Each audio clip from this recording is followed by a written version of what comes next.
I'm so excited to introduce our next presenter. He is a #1 New York Times bestseller. He was the author of Never Eat Alone. He is the CMO, or he was the CMO at Deloitte and CMO at Starwood Hotels, head of sales. Please help me welcome Keith Ferrazzi. Thank you. Thanks a lot. Appreciate it. By the way, what a dream for a speaker to go on after the compliance guys. This is just fucking perfect.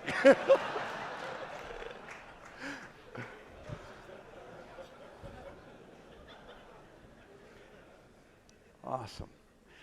Hey, can we turn up the lights, please? I want to see who I'm talking to, if you don't mind. Thank you. Good afternoon.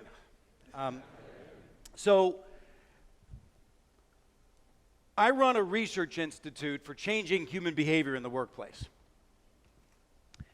Just out of curiosity, how many folks in this room have someone's behavior that you work with that you would like to change? Raise your hands. All right, how many of them are sitting next to you? A number of years ago, so I used to have a real job. I worked at Starwood Hotels, ran our call centers. I was the chief marketing officer at Starwood back in the day when we were just acquiring things like the Westin, creating the W Hotel chain, et cetera, and building the Star Preferred Guest program. But prior to that, I started out in the CRM world. I ran the CRM practice at Deloitte before I got bumped into overhead, like all the guys who stand up on this stage. And I was chief marketing officer over at Deloitte. You know, what I learned a long time ago is at the end of the day, you can put all the systems you want in the world into play. You can re-engineer your processes, but stuff doesn't happen until people's behavior happens, until people's behavior changes. So with that in mind, there was some early work being done at the Gallup organization, statistically measuring things called engagement, employee engagement, and correlating that against productivity and outcomes, et cetera. And I started getting a sniff of that, and I said, there's an opportunity to create a research institute that quantifiably measures how do you grow companies and what specific behavior changes are necessary to accelerate and grow companies. We started, most of our area of focus was in sales. And we studied things like, you know, what are the highest return practices and changes of a strategic account team to accelerate this concept of selling into the C-suite? You know, like everybody talks about, oh yeah, let's sell higher, let's go into the C-suite. But what are the hell are the specific practices that allow us to open up those doors and to co-create solutions higher in the food chain? So we've been studying these concepts and running studies for 20 years now and studying organizations like Accenture and others who presumably do it pretty well and correlating all those best practices. We're going to be talking a little bit about them, but one of the most important things that if you start aggregating these, we ask ourselves the question, what behaviors changing where will actually allow us to have greatest growth potential? What behaviors changing where will allow us to have greatest growth potential? And what we found, if you aggregated them, is that it's the relational and collaborative competencies. Your capacity to build deeper relationships and open up collaboration inside and outside of an organization. Obviously in sales, you all know how critical it is to be able to walk into a room and accelerate what we call getting to us, to accelerate the ability to deepen and generate a loyal relationship in the shortest period of time, right? And so obviously if you can do that, then you can actually, and then if you deepen that relationship to true loyalty, then you create an internal ambassador in the organization, and because your sale is getting so complex, as I was sort of trying to do my research here and understand it, you don't really have a buyer, you have buyers, and you have influencers, and the web of individuals, and imagine if you had an individual inside of the organization that damn it was your evangelist, right? It was your individual that was busting down doors on your behalf to close the sale and accelerate the sale. You know what I'm talking about? Or when you start to try to close the sale, if this individual even guides you because they care so much about you and your success, and they actually know that you have their backs, they're going to have yours, they're going to correct your selling strategy midterm and say, no, wait, stop. Don't go that way. Don't try to sell me that way. Let me tell you how to sell me. You see what I'm saying? So those relational and collaborative competencies are the leading competencies. Now, what's interesting about that is when I started my firm, I just assumed that we were going to be a bunch of psychologists understanding relational and collaborative competencies, right? So I went and hired a bunch of shrinks. And that was great because they could medicate the office, which was really fun. Amazing what you can get down on Adderall. Woo, this is fantastic. But the real reality was that the shrinks taught us something that was very disappointing. What the shrinks taught us was that your relational and collaborative competencies are locked and loaded at a very early age. Do you realize that? You pop out of the womb and you start wallowing around, and by the time you're what age are your assumptions of the world, your assumptions of people, your assumptions of relationships, whether you believe in turf and protecting yourself, or whether you believe in openness and invitation and all of those elements. And really what you're talking about is psychological safety. You're talking about that reptilian brain of yours, which is defining fight-flight mechanism. Some of us, that fires off in overdrive, and we're intimidated all the time. We're intimidated, we're protected, we're triggered. Others of us are totally open and embracing. You know what I'm saying? When is that locked and loaded? What age? 5? Any other ideas? By the way, it's not far. 3. Now, obviously, between that ages of like 3 to 7, there's the malleable period, but about 3. How many of you have children over the age of 3, by the way? Raise your hands. So good luck. Just relax. You've already screwed them up. It's good. So I looked at that and I was like, damn it, what the hell what are we going to do?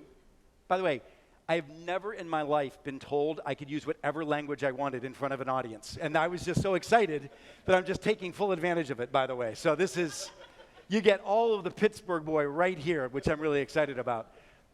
So as I was engaging with this principle and this concept with the shrinks, I got so overwhelmed and bummed out because I was like, if I can't change your fundamental belief system, human behavior, etc., what am I going to do? And I said, well, let me fire the shrinks and let me find some other scientists that might help me. I looked at sociologists. Sociologists discover and look at trends in culture and society, etc. You tell me, are we more or less relational today than we were 20 years ago? We sociologically, from a statistical perspective, we are less. There's a wonderful book that started that off called Bowling Alone. Right? Now, what we've seen is, in the olden days, our church groups were powerful. Our families ate together. How many of you remember, like, when I was growing up, Italian immigrant family, Sunday dinners, Sunday family dinners? Raise your hands if you remember what I'm talking about. Raise your hands. I'll take an applause. Sure, why not? Take it whenever I get it. So keep your hands up for a second if you remember the Sunday family dinners. Keep them up. Keep them up. Keep them up. Keep them up. Keep them up if you still do them. So we've gone down to about 10%. And that's true of society. And what's important about that is as a young person, and as we in our families, if you don't, the other thing we found out, where's Tracy, our head of HR? Is she here in the room somewhere? There she is. What she will tell you, there's a thing called 70-20-10. Only 10% of the way we learn and change our behaviors is through knowledge and understanding. Training is only about 10% of the way we change our behaviors. The real way we change our behaviors is doing shit. Right? So practicing. So why is it that we're not relational anymore? Because we don't have practice.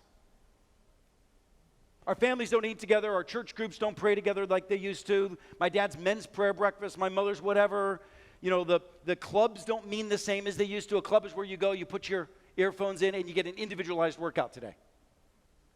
So if you don't practice creating an environment around yourself that invites people in, if you don't practice what it's like to commune, if you don't practice what it's like to be vulnerable, if you don't practice what it's like to feel that connectivity frequently, then you're going to fall into, unfortunately, the other science that tugs on us, which is anthropology. Because in anthropology, we were all born tribal.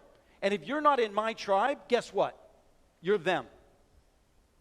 We walk around the world today with not walking around the world as us. We walk around the world looking for them.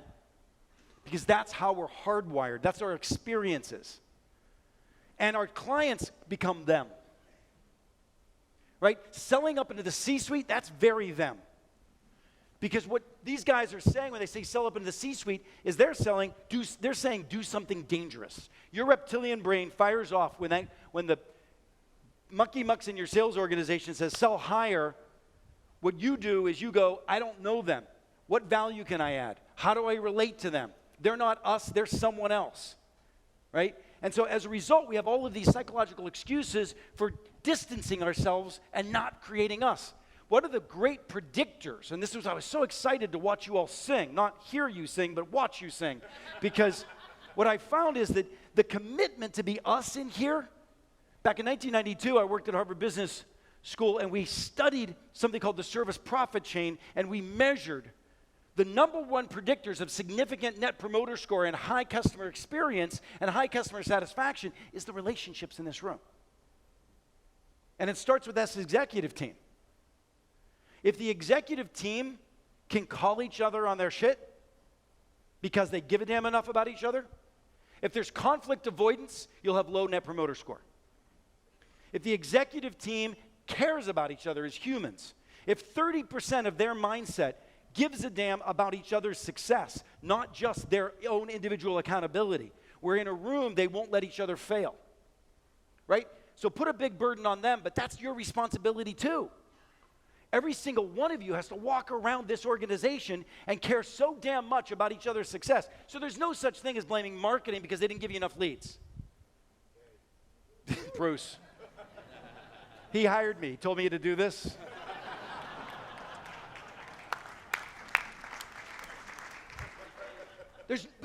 Why would you? Creating us and them is just creating the formative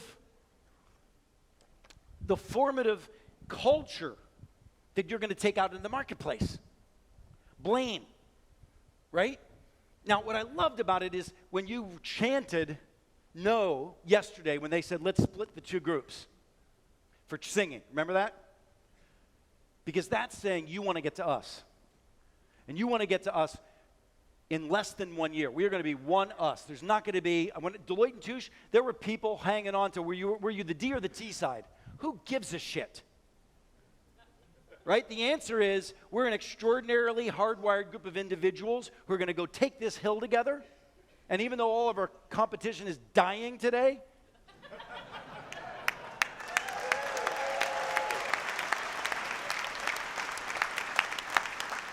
our rallying cry is not to beat the competition. We've already left them under the dirt. Our rallying cry is to be of service. Our rallying cry is to define customer experience in a way that's extraordinary for the people that we care about. And who do we care about? We care about our customers. And we don't care about our customers because you don't do business with Emeritus. You don't do a business with Wells Fargo. You do business with Steve. Right? If you're redefining the customer experience at Wells Fargo, then you've got to know Steve Ellis, the head of innovation over there. Birkenstock wearing, cool dude who is the digital native and leader of Wells Fargo. And while he doesn't have the budget for technology, and he's not Jamie, who's the chief marketing officer, but Steve is the leading innovator, whispering in the CEO's ear, Avid's ear, Mary's ear, defining the future. Now, the question is, how do you make Steve successful? Because Steve must be frustrated trying to change the nature of a 194-year-old organization. Right? And we give a damn about Steve. How far is he away from retirement? What does he want to do next? How do we make Steve successful? How do we make him the hero of the reinvention of the digitization of banking? How do we make Google not a fearful word if they get into financial services? Because Wells Fargo cannot be ahead of the digital experience for the digital millennial native. Now, I'm just making this shit up. Those actually are real names, though. But that's what we've got to be thinking about. And the question is, are you thinking about that? Who's your Wells Fargo, and can you tell that same story? Because you care. Now, the stuff I'm about to talk to you about has dual applications. In 30 minutes, which isn't nearly enough time, but I'd love to spend more of it, this is my son. When he came into our home at 12 on the left, he had been in 26 homes before he came into us. 26 homes as a foster kid. What does that face, and that's him on the right. What does that face tell you? What is he saying? He's saying, you're not going to do that. You're not going to do the same damn thing that the last 26 did. He's actually, you probably don't know this, but what he's saying is, I will I will get myself kicked out of here before you can kick me out, because my self-worth is not going to be damaged one more time by trusting you. And unfortunately, at the age of 18, he still struggles with that, right? But you got to forgive that. How angry could you get at that kid? By the way, I've been pretty angry. But when you're pouring your heart out and you're trying to do your best and he's spitting at you in the face saying, you'll never be my father, and he'll add a few F words in the middle, right? Now, what's helped me, believe it or not, is I've had a few clients. His name is Daniel. I've had a few clients that when we were helping organizations transform culture, the biggest resistors are the people who are often the greatest success people today, because they have more to lose. I don't know about your transformation. I haven't really got under the hood of if there is a transformation and where you're going, and y'all are doing pretty damn well. But I can tell you that if you're looking for a new way of behaving, and there's a call to a new way of behaving, selling higher in the C-suite, et cetera, the people who are likely going to resist that naturally are the people who are getting a lot of success today, because they're getting a lot of success today in a set of old way behaviors. Does that make sense to you? And they'll fight you, and their Daniel will come out. Their reptilian brains will fire off, and they will be assholes, right? But you can't let that stop you from making them successful.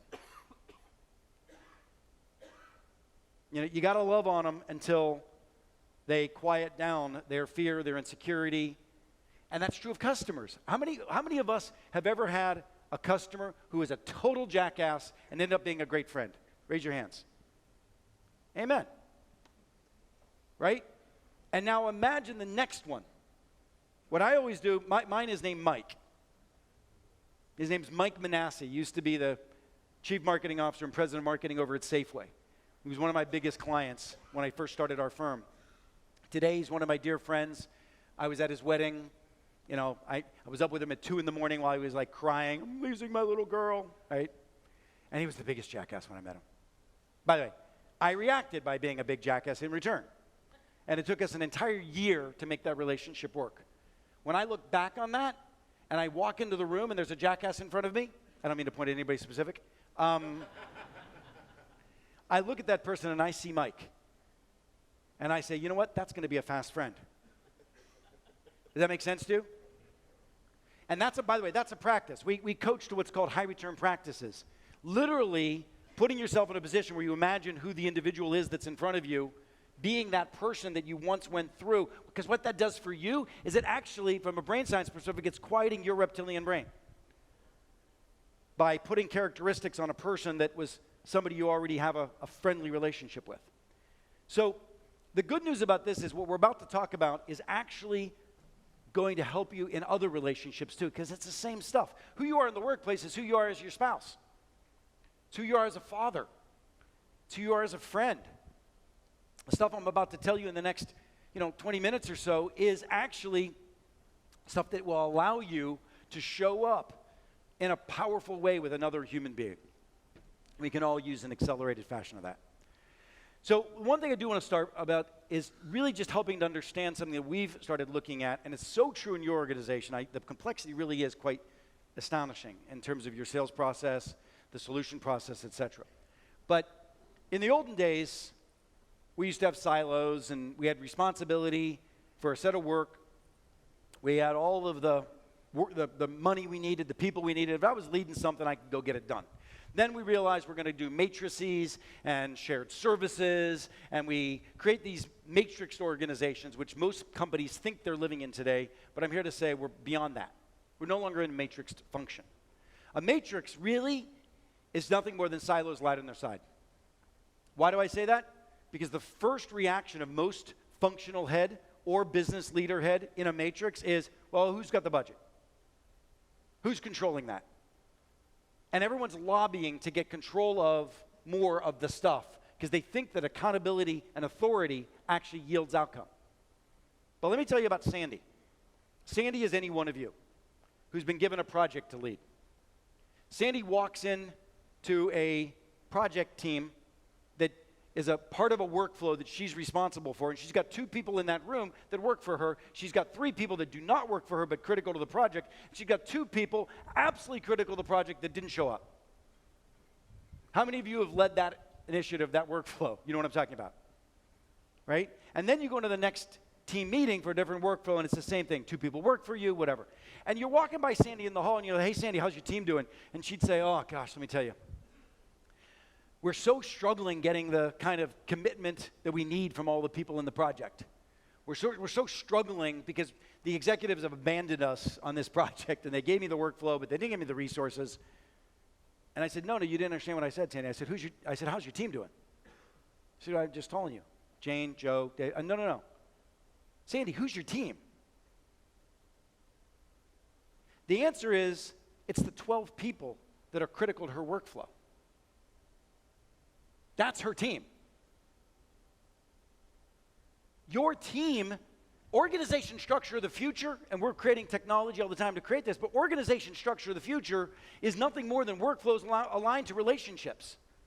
Who are the 6 most critical people that you need to get your job done, and that is your team. And I don't care, it is not their responsibility to be on your team, it is your responsibility to enlist them on your team.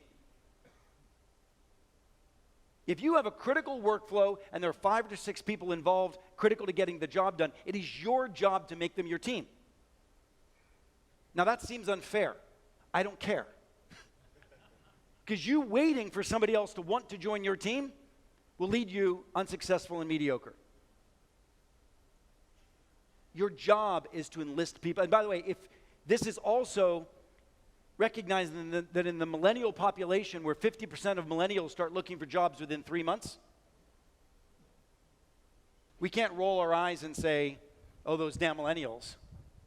Because the reality is, how dare them want purpose in their jobs? How dare them want to be connected with their team? How dare them, want to have whatever, be attended to and coached? Look, the threshold of what it takes to be a leader in the workforce today has gone up. And everybody's an independent agent, and if you're not exceptional in enlisting people and influencing people and bringing them into your team, you will be a mediocre leader. The use of authority or the reliance on authority isn't going to make you successful anymore. You're going to have to go out and get the resources. Does that make sense to people? And guess what? And some of those resources are your clients.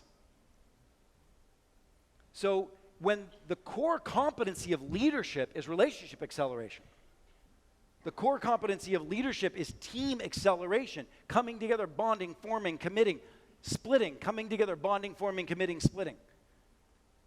Now, I learned a lot of the core relational principles when I was just a kid. So I mentioned my old man was an Italian immigrant, steel worker from Pittsburgh. And growing up in Pittsburgh in the 70s meant growing up in a lot of economic strife. The steel industry was crushed. My old man was unemployed for months at a time. My mom had to become a cleaning lady. She hated that. I had to go get a job.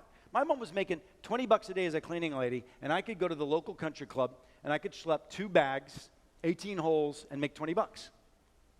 So my contribution to the family was meaningful in terms of needing work. My dad said something to me earlier, and he goes, Keith, show up at the golf course a half an hour early. I'm like, Pop, that doesn't make any sense. There's nobody there a half an hour early. He's like, show up at the golf. And he'd start repeating himself. And I would know that if my dad started repeating himself, game over. Like, I called it immigrant Tourette's. He'd just blurt shit out, and I would have no say. I'd just say, fine, I'll show up at the golf course half an hour early. So I show up, and I'm walking around. I'm bored. I'm looking at the greens, and I was noticing where the pins were placed, which interestingly enough was important information, because on a blind dog leg, if you knew that the pin was at the front of the green, it's one less club.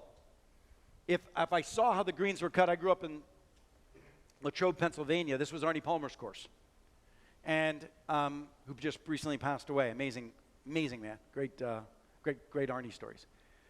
But the greenskeeper was his old man, was his dad, and these greens were meticulous. And so we were constantly, by showing up half an hour early, I knew how to read putts better. So there's a lady named Mrs. Poland, like the country. She was the best female golfer, and she wanted to be the best golfer in the club. And she called on me once. And then all of a sudden, she called on me the next day. That's a big deal. Normally, you'd go up, you'd wait around all week. You might get out twice. I got out 2 days in a row. Big deal. Third day, she calls on me again. And I'm like, holy cow, I can't screw this up. And then halfway through the session, Mrs. Poland starts asking me, like, personal questions. Very uncomfortable. By the way, this isn't some Mrs. Robinson story. We're not. She's like, Keith, what do you want to do with your life? I'm like, maybe go to college, which was a big deal. That in and of itself was a big deal from where I was from. No, seriously, Keith, what do you do with your life? I don't know. So I try to avoid the questions. Why do you think I was trying to avoid her? You know, look, where I came, my parents had got me into a small private elementary school on a full scholarship. And I'll tell you, I hated rich people. Mostly I hated their kids. Because their kids teased me. Didn't have the right shoes, didn't have the right clothes. We had a beat up Green Nova with rust spots. My dad's hands could never look like they were clean, right? Even if he scrubbed them with gas. So I was afraid of her. And I was certainly afraid of her suggestion. She's like, oh, Keith, you got to come home with me. I want you to meet my son. I'm like, no, creepy lady, stay away from me. Let me just caddy. And after a period of time, she kind of wore me down. She's like, Keith, damn it, what do you want to do with your life? I'm like, all right, at this stage, I'm going to piss her off. This would be a problem. I said, well, my dad says, and some of you, anybody here have are of immigrant descent in 1 or 2 generations? Few?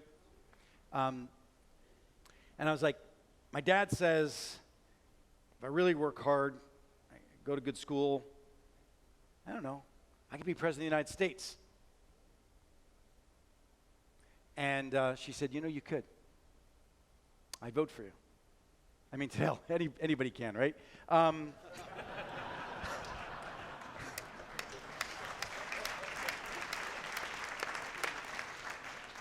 A buddy of mine is the CEO of NBC. I was like, hey, you made this happen. So in 2 weeks later, Mrs. Poland had the local congressman, Murtha, in her foursome. Took me under his wing, got me into speech and debate, gave me resources and coaching. Ultimately, within a year or two, I was the national speech and debate champion in the United States. And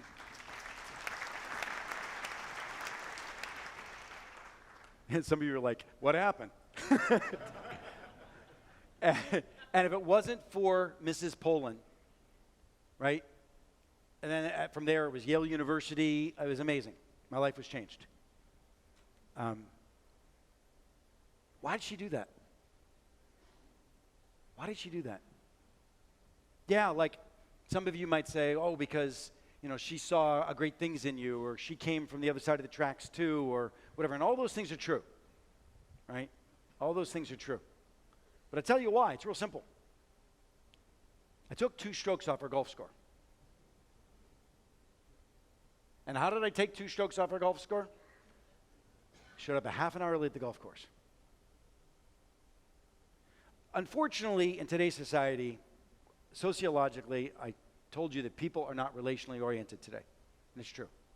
Anthropologically, we're all tribal, and we would love to be a part of the tribe. 70,000 years ago, if you weren't a part of a tribe, you'd be dead, be eaten by something. So we long for it, but unfortunately, we're walking around not seeing us.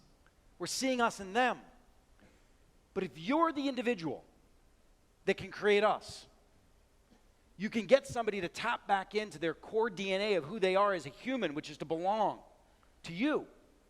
I mean, that's what culture's all about. Can we belong? Can we create us? Can we be an us here?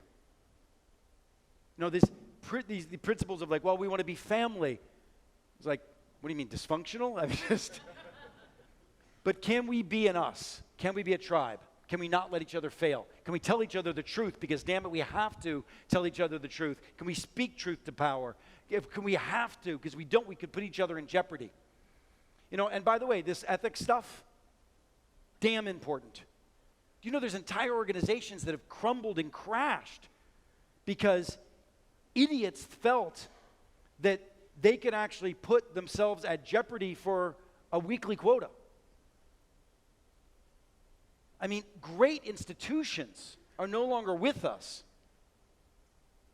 because of that. Anderson, which I was at Deloitte, that was a great firm because people didn't have the courage to be us and to speak truth. I mean, I've seen people raked, their lives ruined by making mistakes. And one of you could have seen it happening and not said anything because you didn't care enough about that person to head them off from their own self-destruction. That's what us does. This is a peer-to-peer responsibility for us. And I'm just using that as the preamble to what was here. But the point that I'm making is that Mrs. Poland cared about me because I led with generosity. People, unfortunately, you don't walk into a client and say, hey, I want to be your friend. You earn that right. You earn that right by bending over backwards and serving in ways that surprise the hell out of them. In all ways that surprise the hell out of them. So like a client of mine, and all of a sudden they're struggling with something. First thing I'm doing is I'm thinking, who in my network could I introduce them to? And you're like, oh, Ferrazzi, you got a network. You wrote a book on it. But you know the network of this room is extraordinary? Imagine if you've got a client who happens to be working on, struggling on something that has nothing to do with your sale of your product, but you went back into the organization and found some other CMO or some other IT executive or somebody or something that was struggling with a similar situation, and you made that arbitrage, you made that social introduction. Now you're bringing currency to the table. Now all of a sudden, people are like, holy cow, this person actually has my back. Right? You're making these people successful in ways that surprise and delight them. Now, how are you doing that inside of the organization as well? How are you making heroes out of your associates? If you lead with service, you earn the permission to have loyalty. You can't ask for loyalty. You have to earn that permission through service. So it's you lead with generosity, you follow with vulnerability and intimacy, because at some point you also have to be you. You have to be authentically you. And there's nothing wrong with talking about the fact that you're struggling in a moment. Because some days, your clients, when you say to them, hey, listen, oh God, I mean, we just lost a big account, and I know that you're on the edge of whether you're going to buy or not buy in this quarter, but would you do me a favor? I need you to buy in this quarter. How many of you have ever had those conversations with good friends? Right? More of you need to have the permission to do that. That's why you're not going to get the permission unless you have busted your back end serving them in ways that are so extraordinary. And you don't, by the way, I said you don't do business with Wells Fargo. You serve Steve. How do you make Steve a hero? There's no set, it's not account planning. It's not account planning, it's relationship planning. And then what is your 6-month strategy for serving Steve? How many times will you see Steve? Who are you going to introduce Steve to? How are you going to make Steve a hero? When the marketing organization is writing an article about people doing extraordinary things, how are you going to make sure that Wells Fargo is right in the middle of it? How are you going to get Steve to the next CMO event so that he's actually the speaker in terms of breakthrough innovation to CMOs? You get it? I mean, it's like your job is to be a concierge for that person's success within ethical limits. Right? You're not buying them a car, right? I don't know if you can get their kid a job. That's something you got to figure out. Back in my day, you could do internships. I don't even know if you can do that anymore, but anyway. But he's like, no. He's like, yes. All right, you guys battle it out. So, but here's the thing. When you have that relationship, here's what else you have. You have butt-kicking rights. So you can actually, so Mrs. Poland, when she was obese, and she smoked.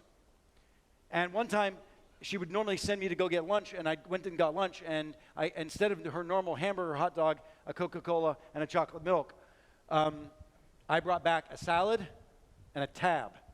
You guys know, like Diet Coke for old people? Remember that? That stuff sucked. There's still people that drink tab. Who are these people? I mean, it's so, and I'm shaking, and she has this nasty look in her face. What she's thinking is, her reptilian brain's going off. She's thinking, he's making fun of me. Like all the other caddies who talk behind my back. And then a tear came to her eye, and she hugged me. Because she realized what? That I cared. I actually loved her. She's like a mother to me. I called her mom. She's like a second mother. Sometimes the best form of currency you have for your clients is butt-kicking rights to tell them when they're wrong. But you better damn well have earned that permission. And if you're a coward and you don't have the ability to have that conversation, one of two things is happening. Either your relationship practice isn't strong because you don't have enough safety in that reptilian brain and you're fearful of damaging any relationship. You're probably conflict avoidant at home as well. By the way, a lot of sales reps are conflict avoidant because you're glad handers, you're lovely people, you're out there, etc. But you don't want to talk about the tough stuff. I get that. Practicing talking about the tough stuff to the point where you can turn the tough stuff into a gift. That's when you begin to be a great sales rep. That's when you begin to be a great spouse. Right? And then accountability and candor is the permission you have from the relationship. Now, the question I want you to leave with today is, who's your team? Who's your team? Had I given this speech at the beginning of the session, what I would have asked you is to spend the rest of your time here identifying your team and enlisting them. Walking around at the cocktail receptions and the dinners and like, oh, you know what, Bruce, I got to have you on my team. Or whatever. I want you to figure out who your team is. And who do you want to identify as your team? It's not only people that you need to serve your clients, etc., but it could be people you want to learn from. We call that a learning network. Informal learning isn't your boss's job to give you anymore. Coaching, don't expect all of your coaching to be gotten from your boss because your boss doesn't have any time anymore. We've re-engineered organizations. The span of control is big. People are virtual. The only way you're really going to get the coaching you need is to go get it. It's your responsibility to identify your learning network. Right? You identify your learning network, and they're going to go on your team. Right now, just think about it. Who are 3 people you want to put in your team inside of this organization? Imagine them. Send them a damn email coming out of this meeting. That's it. I'm done. Drop the mic. I'm done. That's what I'm asking you to do. Think of 3 people in this company. Now, how about your boss? It's not being a brown noser to say, I want to make my boss successful. When I was a kid at Deloitte, I asked Pat LeConto, the CEO of Deloitte, a simple question. Mr. LeConto, what do you want your legacy to be when you leave Deloitte? And what he said to me was, you know what, my legacy, I want to be considered at par with Accenture, at the time it was Anderson Consulting, with Accenture and McKinsey. I want to have that kind of a brand. And I said, all right. So I went and I started doing research. There was a book called Trusted Advisor by David Maister. And I read it, summarized it, and sent it to Pat. He wrote me a note back and said, kid, that was pretty cool. Thank you very much. I was only an intern. I went back to Harvard Business School and took a course on marketing, and I said, I want to write a paper on professional services marketing. And I found out that the CMO of McKinsey was Bill Mattisoni. I found out that the CMO at Accenture or Anderson Consulting was Jim Murphy. I called them both up and I said, sir, you're an alumnus of Harvard. I'd like to do an interview with you and publish it on campus. So I'm even leading with generosity. I want to do an interview with you and publish it on campus in the newspaper about professional services marketing. And would you be interviewed? And he was like, yeah, absolutely. So got interviewed, wrote the article, submitted it as my paper, and sent it to Pat as his very first look into what those firms were actually doing in marketing. Right? Not long after by the way, I was a kid. I was in my 20s. Not long after Pat LeConto said, you know, we really need to define marketing for this company. And there's this kid out in Chicago that's been sending me this stuff. It's crazy, but I want to have him be a part of the project. And so he reached out, and thank God, because I sucked as a consultant, and I was about to be fired. he reached out and he said, hey, kid, you want to come and run this project for marketing, for defining marketing for the vision of Deloitte? And I said, absolutely, but under one condition, Mr. Locanto, and that is, he's like, wait a second, a condition? No, you don't understand. I've done research. You're about to be fired. And I said, under one condition, Mr. Locanto, if I do great, you'll make me the chief marketing officer. He's like, no, shut up, get in here. He said, you have to be partner to be a chief marketing officer of this firm. I was like, make me partner. He's like, shut up, get in here. 2 years later, I was the youngest partner ever elected and chief marketing officer of the firm. Now, audacity helps, right? But I served that man, and he ultimately became a mentor, a dear friend, and I gave a part of his eulogy when he passed away recently. For the rest of my life, I will always have Pat in my heart. Who's on your team? How are you going to serve them in ways that make you show up at the golf course a half an hour early for every one of them? And if they work for you, how are you serving them? Just because you're their boss doesn't mean you have the right to just say that they're on your team. You've got to enlist them to be on your team. The problem with managers is they don't gain permission to coach. They think they have authority to coach. In this day and age, you have to win over every one of your team members all the time, whether they report to you or not. So that's your homework. As we leave here in my last 9 minutes, I want you to lead with generosity, intimacy, and accountability with identifying your team. Three people, and I really do hope this proliferates throughout the organization. 3 people, who's my team? And that's what I want you to sustain. The places where it matters are executive teams, managers making sure that they're behaving that way with their coaches, and managers being better coaches, cross-silo interdependency and functional silos, and ultimately how sales and account management work. Those are the places that if I had a syringe of these behavior change, if I inoculated an organization at those 4 places would unleash the highest return shareholder value. It's what we did at General Motors. And the CFO there claims that that was the pivotal, critical change in getting out of bankruptcy. At Dun & Bradstreet, flat organizational, flat line for 5 years, 20% growth in share price over the last 2 years. 4 key places you inoculate relational and collaborative competency, and you can see shareholder growth. And that's what every one of you needs to do as an individual in your lives. I don't have much time for this, but the most important thing that I would say in the big lessons is that it's all on you. People don't meet you halfway. If there's a critical relationship to your success, you meet them 99.99% of the way. You're not allowed to wait until they come to you. It's not about meeting halfway. You will do everything you can do, just like you do for a customer. You do everything you can do to bring that person in to your team, to be of that kind of service. And then ultimately, it's all about them. It's not transactional selling. It's relational selling. It's value-based selling, but value-based based on what their value proposition. For any of you who are running key accounts, the question you should ask yourself, because when people are buying your product, you know what they're buying? They are buying their job future. Because if your product makes them look exceptional, then their job goes up. That's what people are buying. And your job is to make their job successful. What can you do to do that? That's your value proposition. And when you're putting account plans together, you put them together by the person, not by the account. And what are you doing to accelerate that person's career? That's account planning.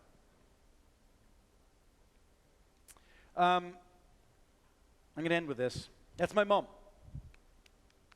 When I wrote my last book, Who's Got Your Back, I remembered that my mother had a group of ladies that she would meet with once a month. Sometimes it would be at our house. All I knew is that anytime the girls, she called them the card club girls. Anytime the girls came over, my dad and I had to get out, which my dad and I loved. And I asked my mom, I was like, Mom, tell me about the card club girls. This was them on the left, and that's how many of them are left now on the right. Tell me about the card club girls. She says, what do you want to know? How important were they to you? Oh, she says, remember when your dad was unemployed 6 months? You had lost unemployment insurance, and the government was giving us out welfare cheese. That was, what was left in the Pittsburgh area. Remember that? Well, those ladies used to cook extra and bring it over while your dad was out looking for work. And we would always have food on the table, and your dad never had to know, he knew, but never had to know that we couldn't put food on our own table. When your aunt passed away, we were going to cancel Card Club 2 days before she died. But she was lucid and she wanted us to come over. So we sat in her bed and played cards and said goodbye. My mom jokes, she says, every time one of us dies, we got to change the card game. She said, when your dad died, everybody got back to work and got on with their lives. And those ladies made sure that I left the house every single day until I was ready to leave the house on my own. I mean, it's so blessed that my mother has that. I worry as they're dwindling down to 3. You know, my mom says one of them is going to be sitting around playing solitaire, thinking about the rest of them. But when I heard about this, what I realized something is that I didn't have that in my life. I didn't have it. I'd just written a book about it, and I didn't have it. And I was definitely not the CEO that had built that in my company. And I had work to do. I still have work to do, a lot of it. But my life is richer for realizing I have work to do. By putting a relationship plan together and an authentic, not only the broad relationships, but those deep relationships. And the great news is some of those deep relationships are my clients. They're literally some of my best friends today. It's an invitation. It's an invitation for any of us to purposefully accelerate those critical relationships. Screw the solid line, dotted line BS. Who's on your team? Who do you want to be on your team? Even if they're jackasses today, who do you want to be on your team? And then make it happen. It's your personal responsibility to make it happen.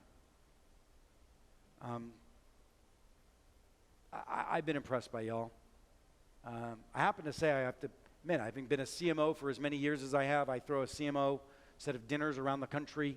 Many of your clients are friends of mine, guys like Jonathan at Airbnb and others. I didn't know you. I didn't know you, and I'm sorry for that. But I'm feeling, since I've been here, who you are, and weirdly, given that you're brand new, a union, I'm feeling that. Now, what's going to sustain this ethic, this feeling, this aspiration 3 months from now? It's you putting your plans together. It's you picking your 3 people. It's you having a cadence of accountability, of reaching out to them. It's you deciding you're going to live your lives differently. And I hope you do. Just for you, not just for the company. Good luck. God bless.